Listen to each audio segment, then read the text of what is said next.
Let's start by taking a look at some gold charts. And I believe there's a good chance of it on a technical basis is this current rally, which began after that extreme low of 4,100, breaks through 4,900. Because if we do that, there's really no resistance till about 5,100. The point to reach is going to be to take gold prices over 5,400. And if that happens and it's still sustainable, that's when we'll challenge the new record high. We had a 40% gain in gold compared to a 162% gain in silver. The precious metals are definitely in a rally mode first. Secondly, silver is the proverbial candle lit at both ends, meaning it's burning brighter but lasting twice as long. And the levels that I would like to see is if it does continue to move higher, obviously break above 80, but it's breaking above 90 that really shows the momentum is built, because we'll get resistance at $96. Let's start by taking a look at some gold charts. Considering what gold has done, if you look back even a year to date or a year ago, we were looking at much lower numbers. Of course, we've got our line in the sand on the top now. That occurred on the 29th day of January when gold actually topped 5,600. From there, it would make the first of two lows. The first one came in on Monday, the 2nd of February, and gold traded down to about 44.60. Then it made a secondary high, and that's where I'm putting my fib retracement, and I'll explain why in a second. And from there, we had a really deep correction. That deep correction took us to about 4,100. That's the 23rd day of March, and from there, gold has been moving higher. If you notice on my chart, I've got a long rectangle, and that rectangle is pretty much surrounding 4,900. That is where I've been looking at technical resistance. Now, it was former support back in the middle of February. The way I was taught and the way I look at support and resistance is they are part and parcel of the same thing. What looks like volatility here may actually be a market testing who still has conviction. As Gary Wagner points out here, gold dropped from 5,600 to nearly 4,100 in less than 8 weeks, yet buyers repeatedly stepped back in before the broader structure failed. That 4,900 zone matters because former support often becomes a stress point, where institutional money decides whether momentum deserves another leg. Retail investors usually focus on the headline high, but the more important story is how price behaves after a violent correction. Next, Gary Wagner discusses why that 4,900 level could decide whether gold resumes leadership or stalls again. If you're on the second story in your house or in an apartment building and you look down to the ground, that's the floor, and you bang on that floor, that's supporting you. But if you're downstairs on the first level, you look up to your ceiling, it's the same structure. So when you think about support and resistance, realize that at some point, those numbers are support. On the way down, it finds a level at which traders are believing that it's a good price to enter the market, and that will support it because, of course, they'll begin to buy or liquidate short positions. And if it does break below that, as gold did on Wednesday, the 18th of March, closing roughly at 49 and change, and then breaking below, opening the following trading session at about 48.58, and that's where we fell to this extreme low. And so by doing that, we can see that the current recent highs that came in this week, or the challenges, happened right below 4,900. 4,800 is important, but the number I think we need to focus on is 4,900, because that's where gold has been challenged to break above that.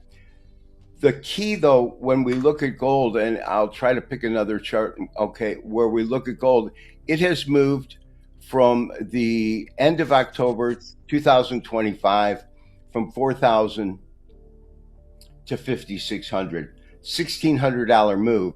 When it retraced, the bottom of that retracement is where I mark my 100 or 0 point on the fib level.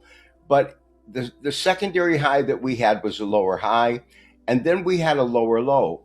Typically, in a market where you get a lower high and lower low, is significant in that it could be really anticipating what we call a level of support or resistance that's just been broken. And the one thing that I tend to do to confirm or deny that basic assumption is put up my moving averages. I'm going to do that right now. I've also added the MACD. And so what we can see is that when we look, first of all, at our stochastics, you can see how it dipped and is now below, or went below 20. For those unfamiliar with this technique, all a stochastic oscillator is, and we use oscillators and momentum. The oscillator is basically plotting a line comparing the highest high over a certain period to the current high. And so when the stochastics come down like this, it becomes extremely overbought. This is what we saw back in March. Sometimes the most important level is the one the market keeps failing to reclaim. As Gary Wagner points out here, gold rallied from 4,000 to 5,600, then immediately began showing a lower high and lower low, which often signals confidence is becoming more selective. The repeated rejection near 4,900 suggests larger traders may be using strength to reposition rather than chase price higher. Momentum indicators can look healthy on the surface, but when price cannot clear resistance, those signals often lose reliability for everyday investors. Next, Gary Wagner talks about whether momentum can still overpower this technical ceiling. You can see where it got very top heavy back in January, and it broke above the 80 and here below the 60. So we've seen a real significant move up on the stochastic. We have also seen that on the MACD, which is simply moving average convergence divergence. We are not quite overbought yet, but we're getting in that territory. When you look at commodities versus stocks, a stock that has been trending higher for a year, even with dips along the way, will consistently be overbought because the price target keeps moving up, that level keeps moving up. We're seeing that in gold, whereas we're not range bound on a longer term basis by any means. We hit an all-time record high. We did get a lower high, then we did get a lower low. What we really need to see, and I believe there's a good chance of it on a technical basis, is this current rally, which began after that extreme low of 4,100, breaks through 4,900, because if we do that, there's really no resistance till about 5,100. Markets often become most dangerous when momentum still looks convincing. As Gary Wagner points out here, MACD and stochastics are rising again, but gold is approaching the same 4,900 barrier that already rejected price after the March collapse. That creates a gap between what technical optimism suggests and what actual market behavior has confirmed so far. If buyers force a clean move above that level, the path toward 5,100 could open quickly, because previous resistance above has been thin. For investors, that means patience may matter more than excitement right now. Next, Gary Wagner unravels why the next breakout could change sentiment fast. And then the basic brass ring, let's say, the point to reach is going to be to take gold prices over 5,400. And if that happens and it's still sustainable, that's when we'll challenge the new record high that came in this year. Much in the same way, when we look at gold and silver, what we've seen is the phenomenal rally end of October. In the case of silver, $46. And by the time it's done climbing, let me just adjust this here. By the time it's done climbing, it's over or close to 120 an ounce. And this happens over 63 bars daily chart, so that means days. And what I want to focus on is the actual percentage gain. 162% gain in gold. It's not quite that good. I mean, if we look at it from the low to the high, we had a 40% gain in gold. That's what I was trying to look at, compared to a 162% gain in silver. So in the case of silver versus gold, the precious metals are definitely in a rally mode first. Secondly, silver is the proverbial candle lit at both ends, meaning it's burning brighter but lasting twice as long. And the bigger signal here may not be gold at all, but what silver is quietly revealing. As Gary Wagner points out here, gold gained roughly 40%, while silver surged nearly 162% in the same broader move, showing risk appetite inside precious metals is becoming more aggressive. Historically, silver tends to outperform late when investors stop buying safety alone and begin pricing in a broader monetary shift. That kind of divergence can reward investors, but it can also warn that volatility is about to become much harder to manage. Next, Gary Wagner discusses why silver's strength may still carry a hidden warning. in other words, on the way up during a period of when the precious metals are rallying, what we see is silver outperforming gold by a great deal, 160% to 40% in terms of it. The tact of the actual angle moving up is approximately the same, but it's gaining much more ground as they move to their new all-time record highs, both gold and silver. So what we then saw is typically called an A, B, C correction. That ended on the 23rd day of March with silver opening up at $66. Now, it is still in a rally mode. The levels that I would like to see is if it does continue to move higher, obviously break above 80, but it's breaking above 90 that really shows the momentum is built, because we'll get resistance at $96. That is simply based on this former top that came in on the second day of March. So 80 is a critical number, but to me, the real critical number to actually take out is right above $89. That would signal the next level, which comes in at 96. And from there, on a technical basis, because of the way it sold off this one day, Friday the 30th of January, and that's a day in which silver opened at 115 and closed at 85. So a huge, huge move. There's no technical resistance above this one top that came in on March 2nd. What we need to see, and I'm just looking back in February, so those numbers would have come in right around 74. That's these bottoms here. The closing price on the 5th of February and opening price on the 6th, those come in just below 70.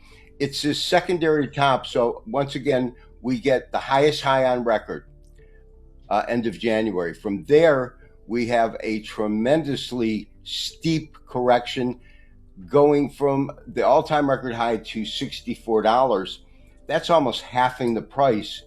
And if you recall what we witnessed during another major bull run, and this is when gold ran, the middle of 2012 is when it ended, but it ran up to about $1,900 per ounce from about $1,000. It basically doubled.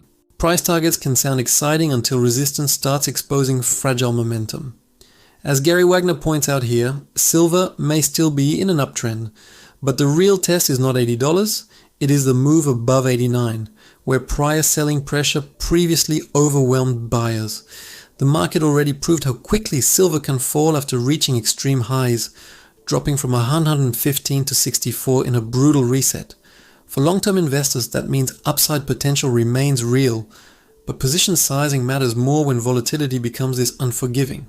Next, Gary Wagner talks about what silver must prove before the next major move higher. Gold did. Silver was shooting up with it, but we had a multi-year correction after it broke through 1800. Over a period of about 3 to 4 years, it meandered down till about $1,000 in the middle, the end of 2015. So we had these kinds of moves, these kinds of price gains and price corrections in terms of percentages. We've seen that before. What we've never seen is the compression of time. In other words, what we typically saw take a couple of years to unfold. Back in 2012, when we saw that first peak to 19, a lot of people, including myself, thought it was straight headed to 2000, but it would oscillate between 1900 and 1800, and when it broke 18, it basically fell out of bed. We had a multi-year correction. What I'm seeing in the charts is that we're getting that same kind of momentum, those same huge price differentials or changes where, for example, silver running above 120 and then in a short period of time going to 64 would typically be a month-long or maybe even a year-long correction. The market is not just moving faster now, it is forcing investors to make decisions before fear has time to settle. As Gary Wagner points out here, the kind of correction that once unfolded over several years is now compressing into a matter of weeks. Silver collapsing from 120 to 64 in a fraction of the usual cycle suggests liquidity is reacting before fundamentals can fully explain the move. That creates a dangerous environment where emotional trading can destroy disciplined portfolios faster than many expect. Next, Gary Wagner unravels why this compressed volatility may be spreading far beyond precious metals. Now it's happening in weeks or just about a month. So we've seen a huge acceleration of how quickly price changes over time. That time is compressed, but not necessarily the amount of gains or losses in terms of percentages, especially after you hit new all-time record highs. This is when Russia invaded Ukraine. This is when the United States went into Iran.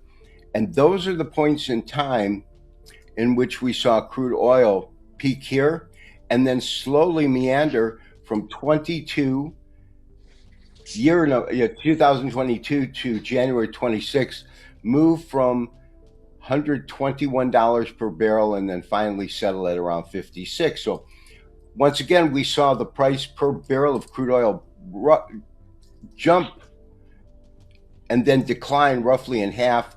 But the halving, let's call it, concluded in January this year and started in March 22. So obviously a multi-year correction. The move was much lower, happened in the 20s. But look at how quickly crude oil spiked from 55 back above 100. And then if I uncompress it, look at how fast it's coming back down. Geopolitical shocks are now hitting markets faster than investors can realistically process them. As Gary Wagner points out here, crude surged from roughly 55 to above 100. Yet the decline began almost as quickly as the panic itself. That tells you price is no longer responding only to supply fears, but also to algorithmic flows that amplify every headline. When oil can lose half its value after a major spike, energy exposure becomes less about conviction and more about timing risk. Next, Gary Wagner discusses what these violent reversals may be signaling about broader market stability. So we're certainly seeing these knee-jerk reactions to the military action that recently occurred. We've seen it before when Russia invaded Ukraine. So we're seeing a very, very similar reaction in crude oil because we are a petro-based society.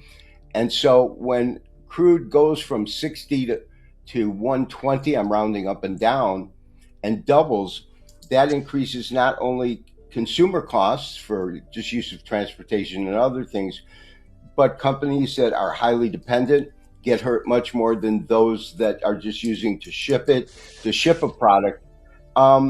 We're getting this compression of time in terms of how quickly we see markets move higher or lower. A compression of time that I have never seen, and I've been charting the market since 1985, so a good swath of time. And I've never seen these kinds of moves happen so quickly, both on rallies to the upside as well as corrections to the downside. You can find me at thegoldforecast.com, our YouTube channel, as much as our dedicated website. Investors often focus on price moves without asking who absorbs the damage underneath them. As Gary Wagner points out here, when crude doubles from 60 to 120, transportation, manufacturing, and consumer spending all feel pressure long before quarterly earnings reflect it. The market can still appear calm while businesses quietly face rising costs that squeeze future margins. That speed of repricing makes diversification more important, because sectors tied to energy can become vulnerable before most portfolios adjust.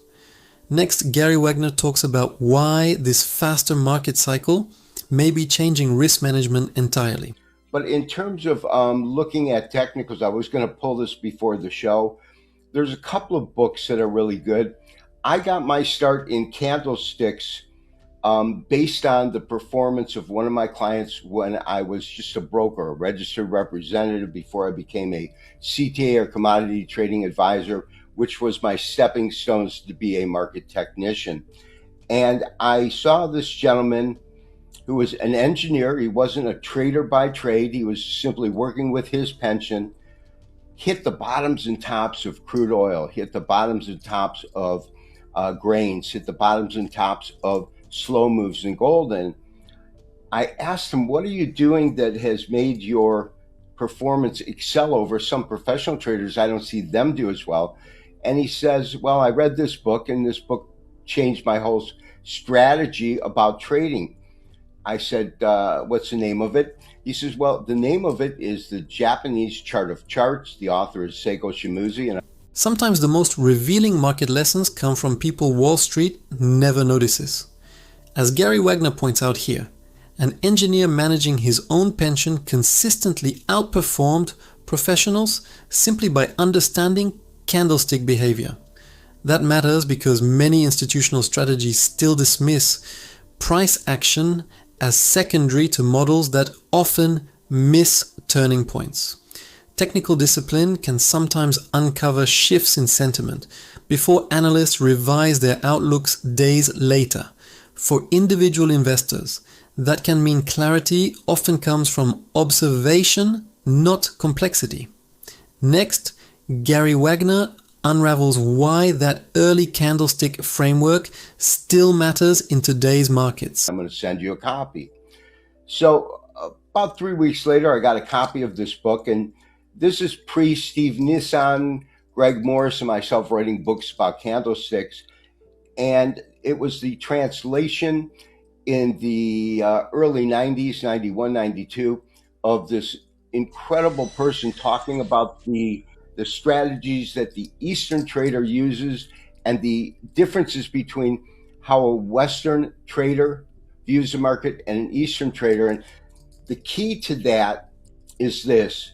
When I say that gold gained $25, intrinsically, you know, I'm taking today's closing or settlement price or current price and comparing it to yesterday's settlement price.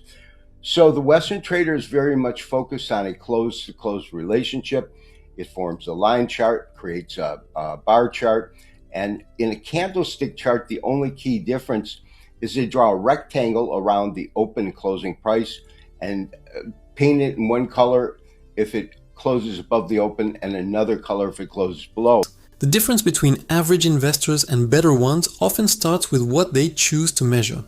As Gary Wagner points out here, Western traders usually focus on close-to-close movement, while candlestick analysis pays closer attention to the struggle between the open and the close. That subtle shift can reveal whether buyers truly controlled the session or simply reacted late into it. In a market driven by fast sentiment changes, understanding the battle can offer context that simple price charts miss. Charts